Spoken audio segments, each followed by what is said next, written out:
வணக்கம் மக்களே! இந்த வீடியோல நம்ம சில பங்குகள் பற்றியான முக்கிய அப்டேட்ஸ் எல்லாம் டிஸ்கஸ் பண்ண போறோம். அதெல்லாம் நம்ம பார்க்கறதுக்கு முன்னாடி, ஃபர்ஸ்ட் மார்க்கெட்டோட பெர்ஃபார்மன்ஸ பேசுவோம். இன்னைக்கு நம்ம மார்க்கெட் இப்போ வரைக்கும் ஒரு நெகட்டிவ் பெர்ஃபார்மன்ஸ போஸ்ட் பண்ணிட்டு இருக்கு. நிஃப்டி 50 ஒரு 115 பாயிண்ட்ஸ் வரைக்கான சரிவ குடுத்திருக்கு. பேங்க் நிஃப்டி பார்க்கும்போது ஒரு 10 பாயிண்ட்ஸ் பாசிட்டிவா வந்து ட்ரேட் ஆயிட்டு இருக்கு.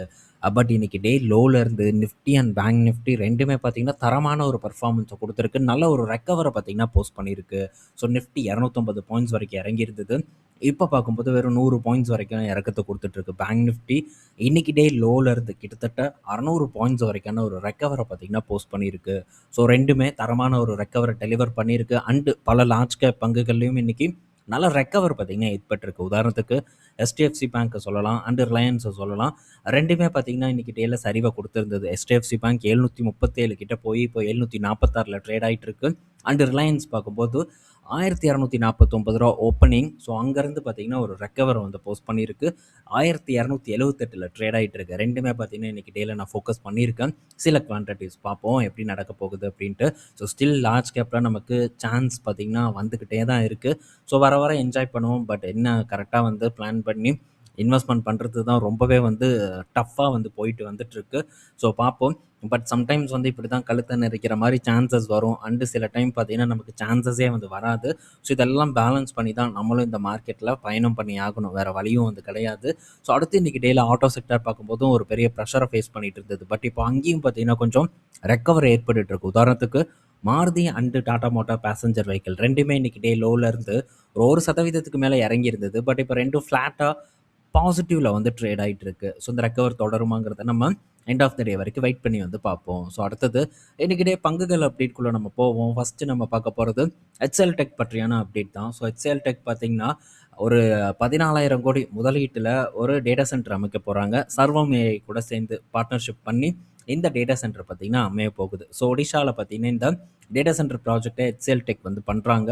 ஸோ ஒரு பெரிய வரவேற்கக்கூடிய ஒரு விஷயம் தான். இன்னைக்கு HCL டெக் பார்க்கும்போது ஒரு பாசிட்டிவ் பெர்ஃபார்மன்ஸ தான் இப்போ வரைக்கும் வந்து போஸ்ட் பண்ணிட்டு இருக்கு. ஒரு 1.5% வரைக்கான ஏற்றத்த HCL டெக் டெலிவர் பண்ணியிருக்கு. ஸோ இன்ஃபோசிஸ் நம்ம நேத்து ரிசல்ட்ட பார்த்திருந்தோம். ஸோ இன்னைக்கு இன்ஃபோசிஸ் பார்க்கும்போது ஒரு 5% இறங்குச்சுன்னா நல்லாயிருக்கும் அப்படின்னு எதிர்பார்த்தேன். பட் இறங்கல. பட் ஒரு 3% வரைக்கான ஒரு சரிவு பார்த்தீங்கன்னா, இன்ஃபோசிஸ்ல வந்து ஏற்பட்டிருக்கு. ஸோ கரண்ட்டா பார்க்கும்போது இன்ஃபோசிஸ் ஒரு 2% வரைக்கான ஒரு இறக்கத்த பார்த்தீங்கன்னா போஸ்ட் பண்ணிட்டு இருக்கு. மத்த லார்ஜ் கேப் ஐடி பங்குகள்ல இந்த அளவுக்கான ஒரு பிரஷர் இல்ல. TCS ஃப்ளாட்டா பாசிட்டிவா ட்ரேட் ஆயிட்டு இருக்கு. Wipro positive, HCL tech positive. இதெல்லாம் பார்க்கும்போது பாசிட்டிவான ஒரு பெர்ஃபார்மன்ஸ தான் டெலிவர் பண்ணிட்டு இருக்கு. ஸோ இப்போ இன்ஃபோசிஸ் கரண்ட்டா ஒரு 2% சரிவ குடுத்திருக்கு. இன்னைக்கு டே லோ பார்க்கும்போது ரூ. 1013 வரைக்கான ஒரு இறக்கத்த வந்து போஸ்ட் பண்ணியிருக்கு. ரூ. 1000 கட் பண்ணல. இன்ஃபோசிஸ் கிரேட் எஸ்கேப் அப்படின்னே வந்து சொல்லலாம். ஸோ ஃபர்தரா நம்ம பார்ப்போம். ஸ்டில் பார்த்தீங்கன்னா நல்ல இடத்துல இருக்கு. அதில மாற்று கருத்து இல்ல. ஆனா இன்னும் ஐடி நிறுவனங்கள்ல பிரஷர் பார்த்தீங்கன்னா ஓடிட்டு இருக்கு. பெரிய ஒரு ஏற்றம் இல்லனாலும், ஒரு இறக்கம் இல்லாம இருக்கே, அதுவரைக்கும் சந்தோஷம் அப்படின்னு நம்ம எடுத்துக்கலாம். அடுத்தது கோஃபோர்ஜ் கிட்ட இருந்து அப்டேட். ஸோ கோஃபோர்ஜ் பார்த்தீங்கன்னா, நியூரான் AI பிளாட்ஃபார்ம பார்த்தீங்கன்னா, இப்போ லான்ச் பண்ணியிருக்காங்க. ஸோ ஆல்ரெடி இவங்க கிட்ட இருக்கக்கூடிய AI பிளாட்ஃபார்ம்ஸ், AIஸ வந்து இன்டகிரேட் பண்ணியிருக்காங்க. ஸோ என்டர்பிரைசஸ் ஒர்க் ஃப்ளோக்கு. ஸோ கம்ப்ளீட்டா பார்த்தீங்கன்னா இன்டகிரேட் பண்ணியிருக்காங்க. எல்லா இதுக்கு முன்னாடி இருந்த அத்தனை ஏஐயும் பார்த்தீங்கன்னா, இந்த நியூரான் பிளாட்ஃபார்ம்ல வந்து அவைலபிளா இருக்கும் அப்படின்ட்டும் கோஃபோர்ஜ் தரப்புல இருந்து அப்டேட் வந்திருக்கு. ஸோ ஒவ்வொரு நிறுவனங்களும் ஏஐல இனிமேல் வளர்ச்சிய தான் வந்து குடுக்க போறாங்க. ஸோ கொஞ்சம் கொஞ்சமா பார்த்தீங்கன்னா, டெவலப் பண்ண ஆரம்பிப்பாங்க. ஸோ அது நாளடைவில பார்க்கும்போது அனைத்து ஐடி நிறுவனங்களும் ஏஐ நிறுவனங்களா ட்ரான்ஸ்ஃபார்ம் ஆகும் அப்படின்னு நான் நினைக்கிறேன். பட் எவ்வளோ டைம் எடுத்துக்க போறாங்க அப்படிங்கிறத பொறுத்திருந்து வந்து நம்ம பார்ப்போம். அடுத்தது ஸோ ஸ்டார் ஹெல்த் இன்சூரன்ஸ் பற்றியான ஒரு அப்டேட் வந்திருக்கு. So star health insurance promoter பார்த்தீங்கன்னா, எக்ஸிட் ஆக போறதா ஒரு தகவல் வந்து கிடைச்சிருக்கு. ஸோ வெஸ்ட் பிரிட்ஜ் அப்படிங்கிறவங்க தான். ஸோ ஒரு 40% பக்கம் பார்த்தீங்கன்னா, ஸ்டார் ஹெல்த்ல ஹோல்டு பண்றாங்க ஸ்டாக்க. ஸோ ப்ரொமோட்டரா கூட இவங்க தான் வந்து இருக்காங்க. இப்போ இவங்க வந்து எக்ஸிட் பண்ண போறதா ஒரு தகவல் வந்திருக்கு. ஏன்னா இவங்க கிட்ட இன்னொரு ஒரு இன்சூரன்ஸ் இதுலயும் ப்ரொமோட்டரா இருக்காங்க போல. ஸோ 2 இடத்துல ப்ரொமோட்டரா இருக்க முடியாதுங்கிற ஒரு ரூல்ஸ் இருக்கு நம்ம நாட்ட பொறுத்தவரைக்கி. ஸோ அதனால இவங்க பார்த்தீங்கன்னா, இப்போ இதுலருந்து எக்ஸிட் ஆகுறதா ஒரு தகவல் வந்து நமக்கு கிடைச்சிருக்கு. ஸோ என்னைக்கு எக்ஸிட் ஆக போறாங்க, எப்ப ஏதுன்னெல்லாம் நமக்கு தெரியல. பட் அதே நேரத்துல ராகேஷ் ஜுன்ஜுன்வாலா ஸ்டார் ஹெல்த்ல பெரிய அளவுக்கு முதலீடு பண்ணியிருந்தாங்க. பட் அவங்களுடைய ஹோல்டிங் பார்த்தீங்கன்னா, கணிசமா வந்து குறைக்கப்பட்டிருக்கு. 15% கிட்ட இருந்தது. இப்போ வெறும் ஒரு 3% வரைக்கும் தான் இருக்குன்னு நான் நினைக்கிறேன். ஸோ நல்லாவே பார்த்தீங்கன்னா, அவங்களுடைய ஹோல்டிங்ஸ ட்ரிம் பண்ணியிருக்காங்க ராகேஷ் ஜுன்ஜுன்வாலா ஃபேமிலி. ஸோ இதுவும் முக்கியமா பார்க்க வேண்டிய ஒண்ணு. ஸ்டார் ஹெல்த் இருந்த அளவுக்கான குவாலிட்டி இல்ல அப்படிங்கிற மாரி தான் பல ரெஸ்பான்ஸ் வந்து எனக்கு கிடைச்சிருக்கு. ஸோ எல்லாம் பார்த்தீங்கன்னா, இப்ப தயங்குறாங்க. ஒரு காலத்துல ஸ்டார் ஹெல்த் தான் எல்லார்கிட்டயும் இருந்தது ஹெல்த் இன்சூரன்ஸ் பார்க்கும்போது. பட் இப்போ பெரிய அளவுக்கு டைவர்சிஃபை ஆயிருக்கு, ஸ்ப்ளிட் ஆயிருக்கு. பல நிறுவனங்களுக்கும் பார்த்தீங்கன்னா அது போயிட்டுருக்கு. என்ன காரணம்? ஸோ குவாலிட்டி ஒரு மெயின் இஷ்யூவா இப்போ பார்க்கப்படுது. நல்லா வளர்ந்ததுக்கப்புறம் அவங்களுடைய வேலைத்தனத்த காட்ட ஆரம்பிக்கிறாங்கங்கிறது நமக்கு இதிலிருந்து தெரிய வருது. ஸோ இப்போ எப்படி இருக்குன்னு தெரியல.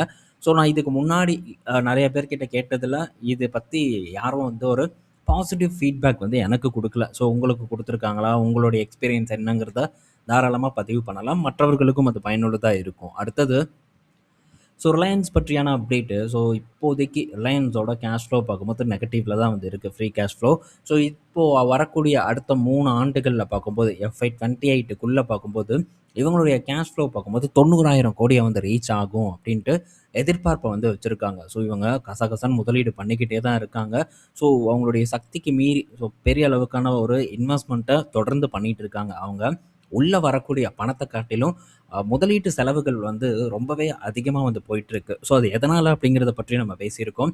ஸோ ரீசன் பார்த்தீங்கன்னா, நியூ எனர்ஜி பிஸ்னஸ் அண்ட் இந்த டேட்டா சென்டர் பிஸ்னஸ் அப்படின்ட்டு ரீட்டெயில் போன்ற இடத்துலலாம் பெரிய அளவுக்கான முதலீட வந்து தொடர்ந்து பண்ணிட்டே தான் வந்துட்டு இருக்காங்க. ஸோ இந்த முதலீடுகள் பார்த்தீங்கன்னா, வரும் காலத்தில பெரிய ஒரு கேஷ் என்ஜினா மாறும் அப்படிங்கிற ஒரு எதிர்பார்ப்பு எனக்கு முன்ன இருந்தே இருக்கு. அத பற்றியான ஆர்டிகல்ஸ் எல்லாம் நான் பல இடத்துல வந்து ஷேர் பண்ணியிருக்கேன்.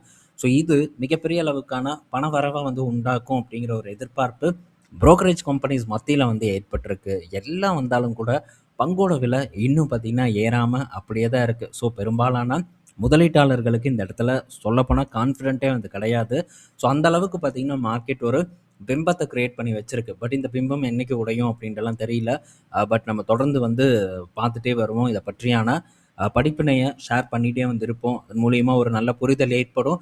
ஸோ இந்த பிளான்ஸ் எல்லாம் பேட்டரி பிளான்ஸ் எப்போ இயங்க போகுது அண்டு இந்த சோலார் ப்ராஜெக்ட் இத பற்றியெல்லாம் நம்ம ஆர்டிக்கல் போட்டிருக்கோம். மேபி இன்ட்ரஸ்டடா இருக்கு, எனக்கு தெரியணும் அப்படின்னு நீங்க நினைச்சீங்கன்னா, ஸோ நம்மளோட வெப்சைட்ட செக் பண்ணி பாருங்க. அதுல உங்களுக்கு டீட்டெயில்டான விஷயங்கள் பார்த்தீங்கன்னா, இடம்பெற்றிருக்கும் அப்படிங்கிறத சொல்லிக்கிறேன். அடுத்தது ஆரோ ஃபார்மா கிட்ட இருந்து ஒரு அப்டேட்டு.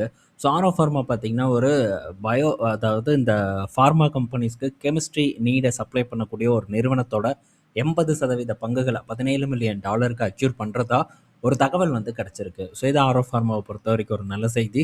ஸோ பல ஃபார்மா நிறுவனங்களும் அக்யூசேஷனை தொடர்ந்து பண்ணிட்டு இருக்காங்க. ஸோ இப்போ சன் ஃபார்மாக்கு ஷேர் ஹோல்டர் அப்ரூவல் கிடைச்சிருக்கு. எதுக்கு? இந்த ஆர்கனன் குரூப்பை வந்து வாங்குறதுக்கு. ஸோ ஆல்மோஸ்ட் டீல் ஃபைனல் ஆயிருக்கு.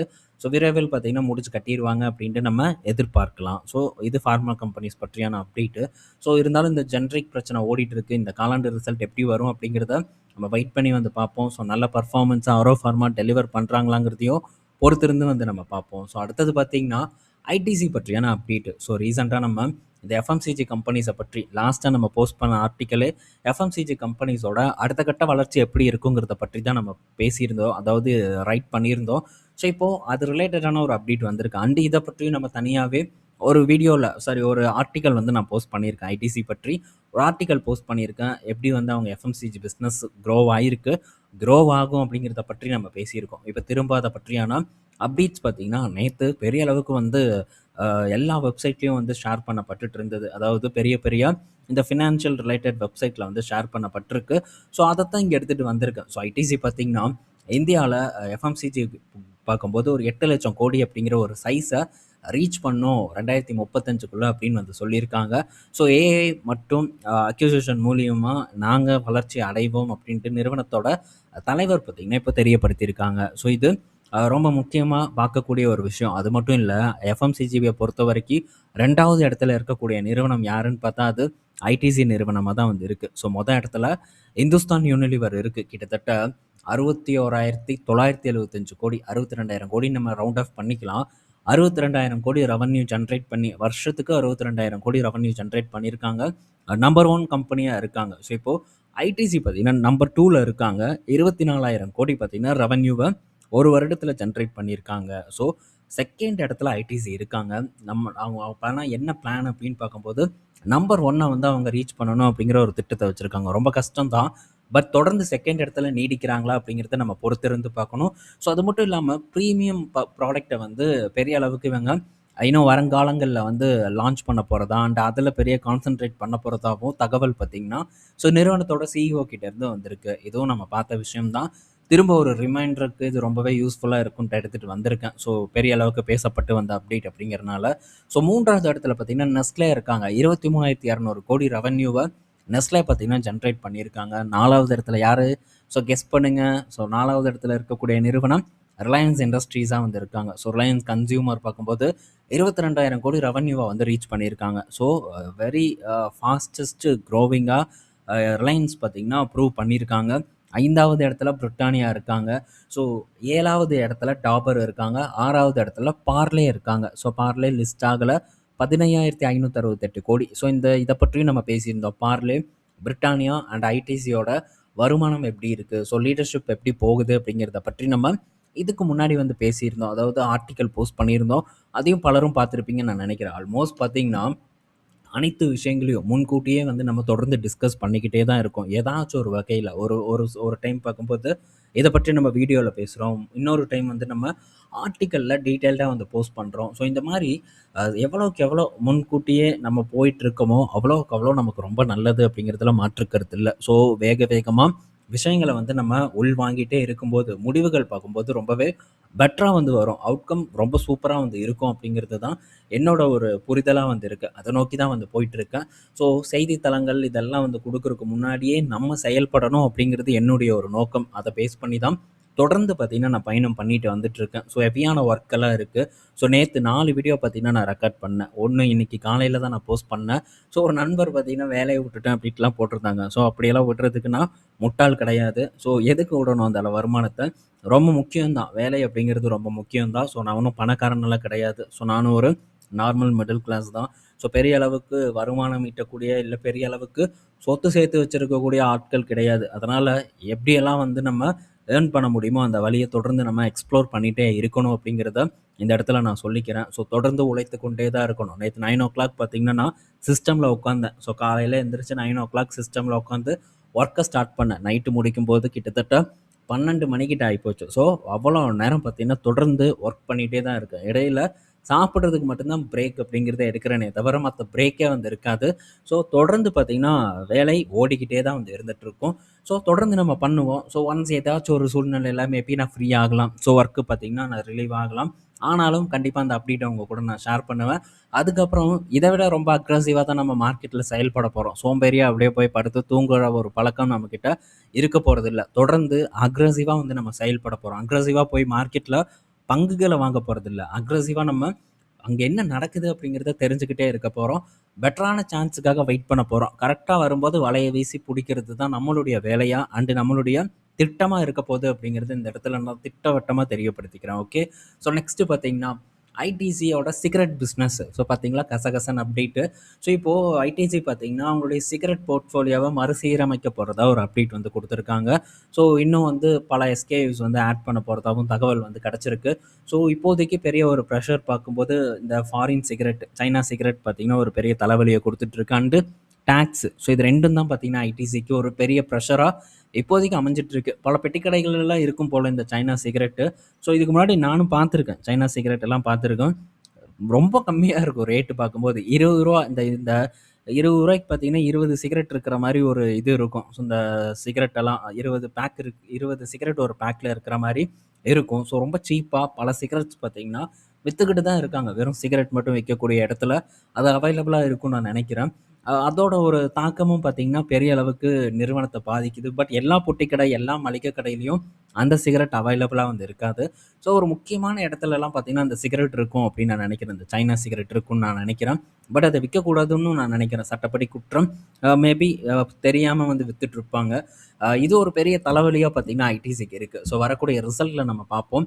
என்ன மாதிரியான ஒரு பர்ஃபார்மன்ஸை சிகரெட் பிஸ்னஸ் கொடுத்துருக்குன்னு. லாபம் ரொம்ப முக்கியம். So revenue உயர்ந்திருக்கலாம். பட் லாபம் ரொம்ப முக்கியம். எப்படி பர்ஃபார்ம் பண்ணியிருக்காங்கங்கிறத நம்ம டீட்டெயில்டாக வீடியோலையும் டிஸ்கஸ் பண்ணுவோம். அண்டு ஆர்டிக்கலும் போஸ்ட் பண்ணுறதுக்கு நான் ட்ரை பண்ணுறேன். ஓகே.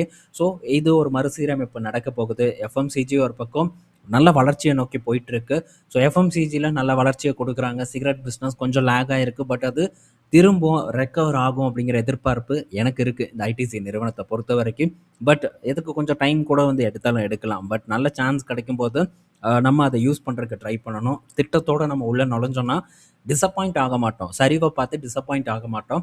திட்டம் ரொம்ப முக்கியம் அப்படிங்கிறது தான் ஆரம்ப கட்டத்துல இருந்தே நான் தொடர்ந்து உங்க கூட ஷேர் பண்ணிட்டுருக்கேன்.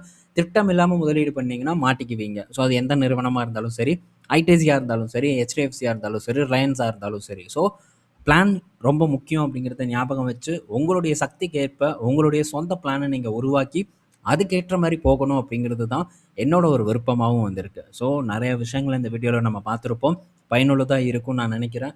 ஸோ ஈவினிங் நம்ம இன்னொரு வீடியோல மீட் பண்ணுவோம். பாய் மக்களே!